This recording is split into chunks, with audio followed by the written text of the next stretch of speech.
اگر کوئی مجھ سے کسی مسئلے کے بارے میں استخارہ کروانا چاہتے ہو، کسی کام کا حساب لگانا چاہتے ہو، کسی کام کے لیے وظیفے کا پوچھنا چاہتے ہو، یا قرآن پاک آن لائن پڑھنا چاہتے ہو، محفل میلاد النبی کے لیے بلوانا چاہتے ہو، تو واٹس ایپ کا نمبر ویڈیو پر چل رہا ہے، آپ لوگ مجھ سے رابطہ کر سکتے ہیں۔ اگر میرے بھائی یا بزرگ مجھ سے رابطہ کرنا چاہتے ہو تو واٹس ایپ پر وائس میسج کر کے اپنا مسئلہ بتا سکتے ہیں۔ اگر بہنیں یا مائیں مجھ سے رابطہ کرنا چاہتی ہوں تو واٹس ایپ پر وائس کال کر کے مجھ سے بات کر سکتی ہیں، اپنا مسئلہ بتا سکتی ہیں۔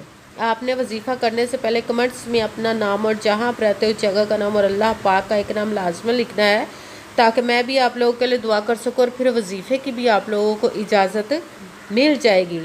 آپ نے پوری ویڈیو کو دھیان کے ساتھ سن کے سمجھ کے پھر وظیفے کو کرنا ہے، ایسا نہ ہو کہ ویڈیو کو سکپ کر کے چھوڑ کے سنیں اور پھر کوئی بات رہ جائے اور آپ وظیفہ کریں اور وہ ٹھیک نہ ہو۔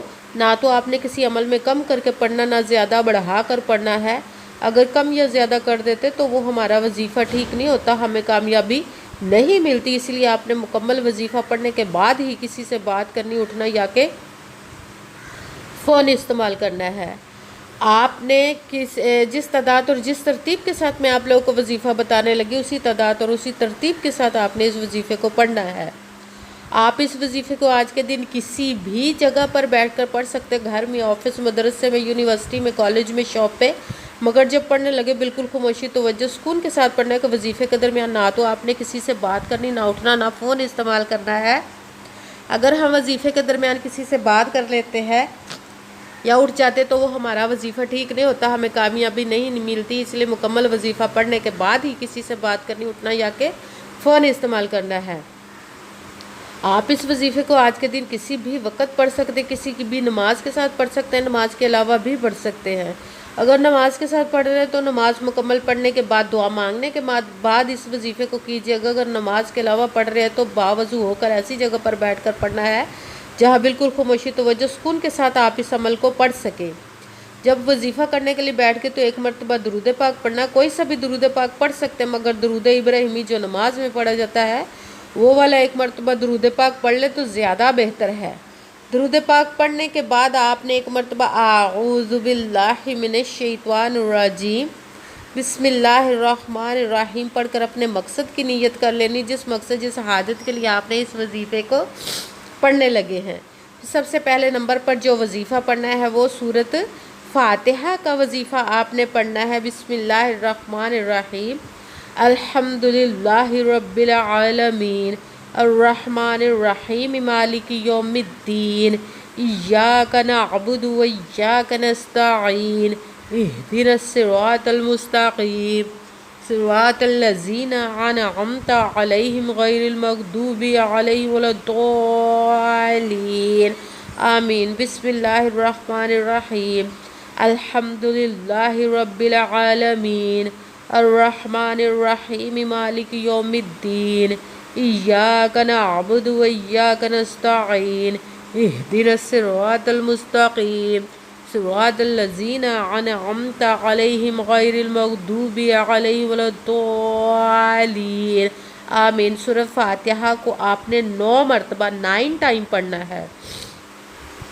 پھر ساتھ ہی جو آپ نے وظیفہ پڑھنا وہ ہے یا ذوالجلالی والاکرام، یا ذوالجلالی والاکرام، یا ذوالجلالی والاکرام، یا ذوالجلالی والاکرام۔ اس کو آپ نے 11 مرتبہ 11 ٹائم پڑھنا۔ بھی ساتھ ہی تیسرے نمبر پر جو پڑھنا ہے آپ نے وہ 2 رکعت نماز نوافل حاجت کے پڑھنے ہیں۔ جب 2 رکعت نماز نوافل حاجت، جس حاجت کے لیے آپ پڑھنے لگے اس کی نیت کر کے آپ نے 2 نوافل کو نیت کر لینی ہے۔ پھر جب ثنا کے بعد الحمدللہ شریف پڑھ لی تو پھر سورۃ اخلاص کو آپ نے بسم اللہ الرحمن الرحیم، قل هو اللہ احد اللہ الصمد لم یلد ولم یولد ولم یکن لہ کفوا احد، سورۃ اخلاص کو آپ نے پہلی رکعت میں 3 مرتبہ پڑھنا ہے۔ پھر جب 3 مرتبہ پہلی رکعت میں پڑھ لیا تو پھر دوسری رکعت میں بھی آپ نے الحمدللہ کے بعد سورۃ فاتحہ کے بعد 3 مرتبہ ہی سورۃ اخلاص کو دوسری مرتبہ بھی پڑھنا ہے۔ سب سے پہلے 1 مرتبہ درود پاک پڑھا، پھر 1 مرتبہ اعوذ باللہ من الشیطان الرجیم، بسم اللہ الرحمن الرحیم پڑھ کر اپنے مقصد کی نیت کر لینی ہے۔ پھر پہلے نمبر پر جو وظیفہ پڑھنا ہے بسم اللہ الرحمن الرحیم پڑھ کر الحمدللہ رب العالمین الرحمن الرحیم مالک یوم الدین ایاک نعبد و ایاک نستعین اہدنا الصراط المستقیم صراط الذین انعمت علیہم غیر المغضوب علیہم ولا الضالین آمین۔ سورۃ فاتحہ کو آپ نے 9 مرتبہ 9 ٹائم پڑھنا، پھر ساتھ دوسرے نمبر والا وظیفہ یا ذوالجلالی والاکرام اس کو آپ نے 11 مرتبہ 11 ٹائم پڑھنا، پھر آپ نے